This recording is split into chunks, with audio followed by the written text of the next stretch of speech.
one we're all looking forward to seeing.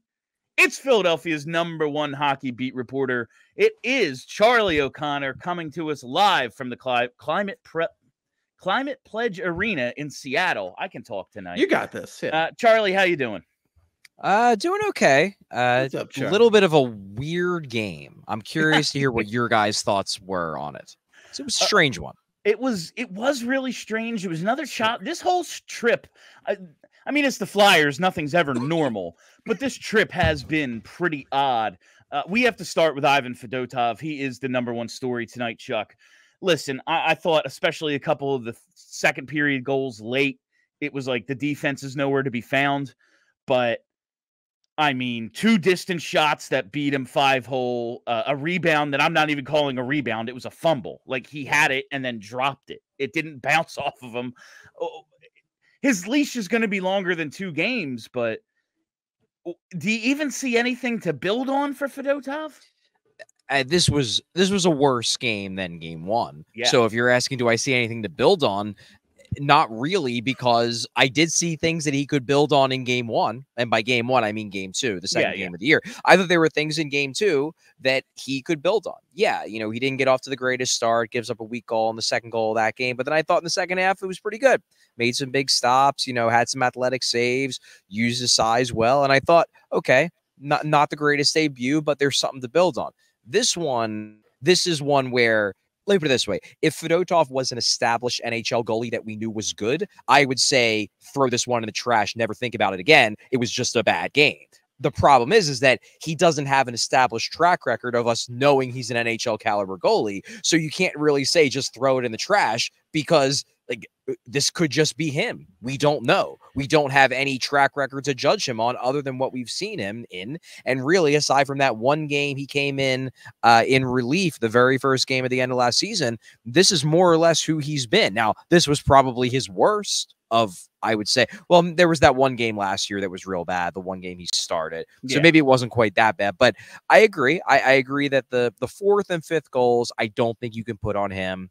The 4th one is pretty much unstoppable. You know, maybe he could have, you know, anticipated the pass, but whatever. And the 5th goal, the whole team just went controller disconnected because they were frustrated with how the last one happened. But the first 3 goals he allows, you have the first 2 are distant shots, especially the first one. Like the second one, if I'm feeling really charitable, I can say Risto probably should have blocked that one. You know, maybe it surprised him a little bit because like that really shouldn't have gotten through. The first one, I don't know how the heck he lets that Montour shot through. Second one also should have stopped, but okay, maybe Risto should have blocked it. Third one, that rebound. Oh my God. Like you cannot allow that rebound. That is the one thing you can't do on that play. And he did it. And yes, 4th and 5th goal, not going to put on him, but you're already down 3-2. Like you're already losing because of your goalie. And that's like that's on him. That's on Fedotov. Yeah, that was the first one. I was legitimately worried that he actually has a hole in him and maybe there's some sort of medical issue that needs tending to, like having a giant hole in you, like you got shot with a shotgun. But you know, he seems physically okay, so I suppose we don't need to worry. Should he, that all said, like, one, he needs reps and just to figure out if this is him or whatever. And 2, the entire idea was, even though it's not a back-to-back, well, tomorrow's a long travel day. They have to go all the way Seattle to Philly, and then the opener is Saturday night. Right. We want to give Ersson the rest. We want to have him sharp. Should Fedotov have stayed in? Well, you know, if you're purely looking at it from a Saturday perspective, probably, because Ersson having to play some of this game probably does hurt him a little bit for Saturday, especially given tomorrow is going to be a full-on travel day. That said, they did come back and have a chance to win this game, and I don't think they even have a chance to win if Fedotov stays in, because he probably gives up another couple weak goals and suddenly it's over. And I do think there is value. Like one thing that's interesting, and I do want to talk about this because it was an interesting comment that John Tortorella made. And this is maybe why, okay, even if it hurts Ersson a little bit, maybe this teaching moment in the third period will actually pay dividends, weeks, months, years down the road. Tortorella pointed out that when the Flyers are up 5-4 and they're pushing, they have that big pressure in the offensive zone, they're buzzing, looks like they might tie it. Jamie Drysdale makes a bad pinch. He makes a bad pinch. Cam York isn't ready for the pinch. They get the breakaway. They score the clinching goal. John Tortorella was critical of Jamie Drysdale after the game, but he said throughout camp, even into the season, I believe he even said it on that Hockey and Hounds interview series he does with Jason Martinez about Jamie Drysdale needs to learn how to play hockey, that there's so many things that he just needs to learn how to do. And one of those things is situational play. And knowing that that is not the time to make that aggressive of a pinch, because John Tortorella straight up said after the game, he's like, look, I know he's trying to make things happen, and I love that about him, but you didn't have to do it. We haven't pulled the goalie yet. There's another 5 minutes left in the game. Like, you can live to fight another day. We're buzzing. We got the momentum. You don't have to do it there. Drysdale does it. They get a breakaway. They score. What I'm getting to is that that's a teaching moment for Drysdale. And that's a teaching moment for Drysdale that hopefully down the road will pay dividends, where the next time that happens, he won't do that. He'll have a better understanding of the time and situation. If you keep Fedotov in this game, maybe he doesn't have the opportunity to get that teaching situation because Fedotov gives up another 2 or 3 weak goals. The Flyers never cut the lead to 1, and they're never in a high leverage situation for Drysdale to make that mistake that he hopefully can learn from. So I think that's why, even though I do agree that probably putting Fedotov in the third might have a negative effect for Saturday, maybe it was a good thing for them to fight back in the third, get close, show some fight, because they didn't show much fight after Konechny and Mishkov take those hits. They show fight in the third. They get some life back. They have that scrum and that fight after the whistle.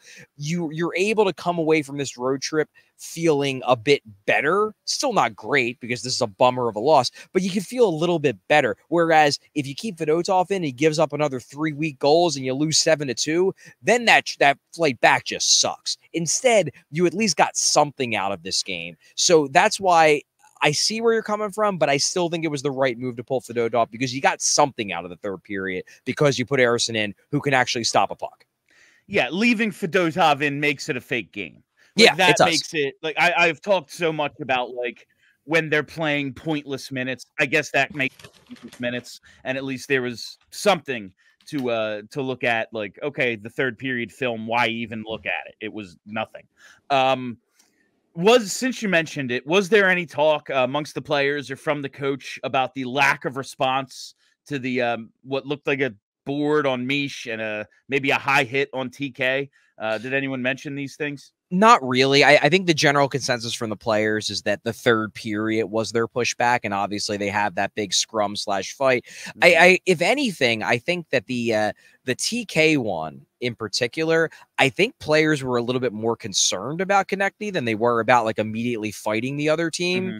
I think that, and I also just think that the life was kind of out of them at that point. That, they were just so shell-shocked by how quickly the game spiraled out of control that's why there wasn't an immediate pushback the same way there was in Calgary when guys were taking runs at Jamie Drysdale.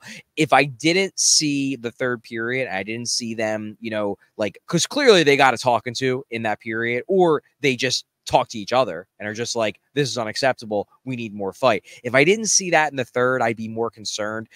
Would it have been ideal if they would have, challenge those guys immediately after the hits? Probably, but at least in the third they showed that they recognized that there was an issue and they dealt with it. So I don't come away particularly worried about that. It probably was something that people were complaining about on social media, I'm guessing, but probably because it's social media. But I do think the third period sort of it eased some of the concerns that I had about the lack of response, because I think the third period overall, and that fight / scrum specifically, show that they do still have fight and they do still care about each other.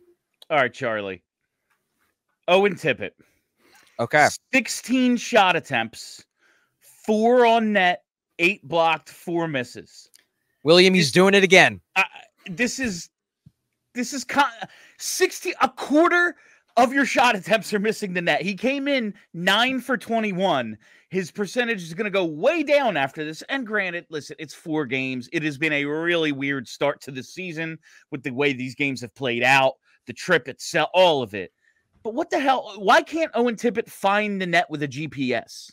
I think the weird part is this is the exact same thing that happened at the start of last season. Like, and I've said on this show, I've said that when you look at his full season numbers at the end of last year, he's not especially inaccurate. Like, he misses the net a lot, but that's because he shoots a lot. However, at the start of last season, it wasn't just that. He was missing the net at a high percentage too. And he's doing the exact same thing this year. We talked to John Tortorella about it after practice today, after morning skate, and he basically said, look, we talk to him about it all the time. He misses the net too much. It's a focus. And Torts is just like, I think we're just going to have to deal with it, that like for stretches, he's going to go through periods of time where he just can't hit the net. And clearly to start this season, just like to start last season, it's just something we're dealing with right now. You fellas just don't understand. Owen Tippett's a gunslinger, and you just got to let him fire away.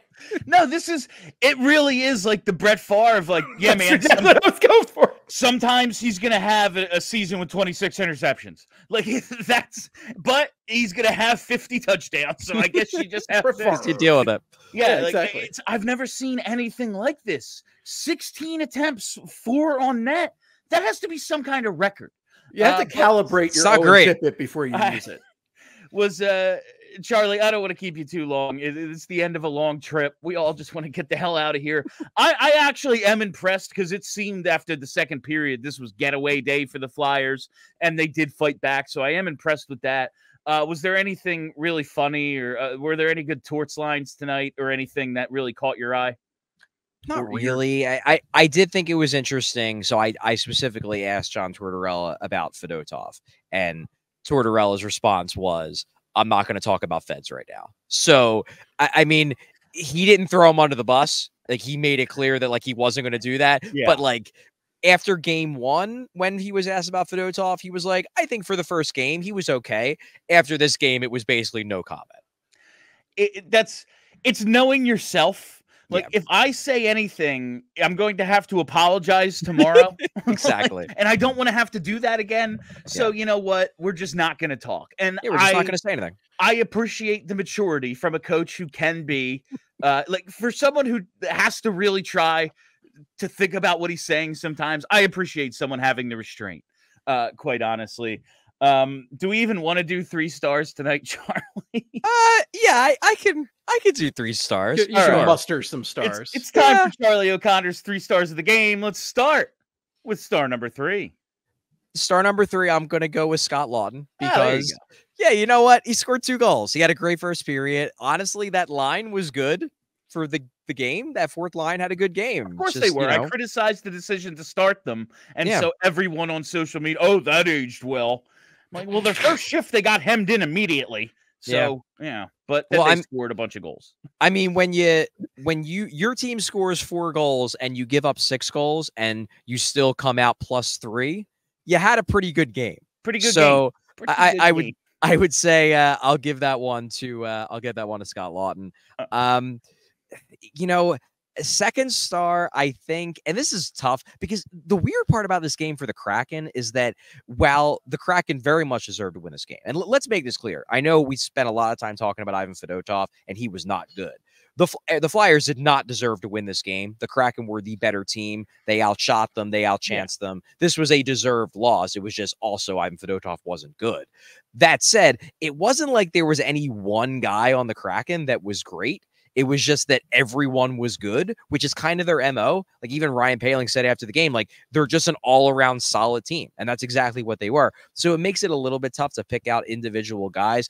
I will go with Eeli Tolvanen, even though the goal he got was cheap because of the awful rebounds. He led the team, I believe, in expected goals for percentage of 5-on-5. I thought he was impactful pretty much all game long. I thought he just looked quick. He looked engaged.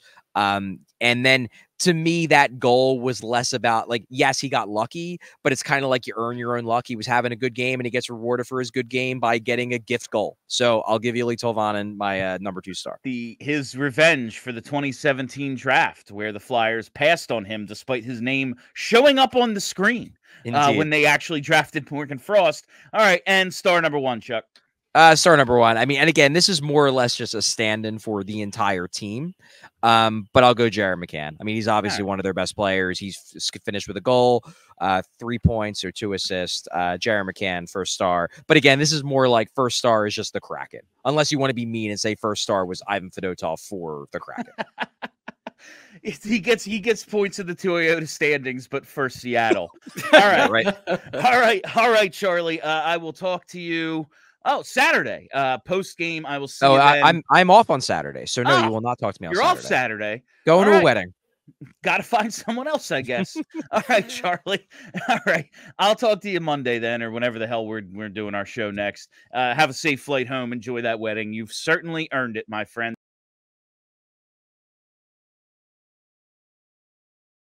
We all silly like the mayor.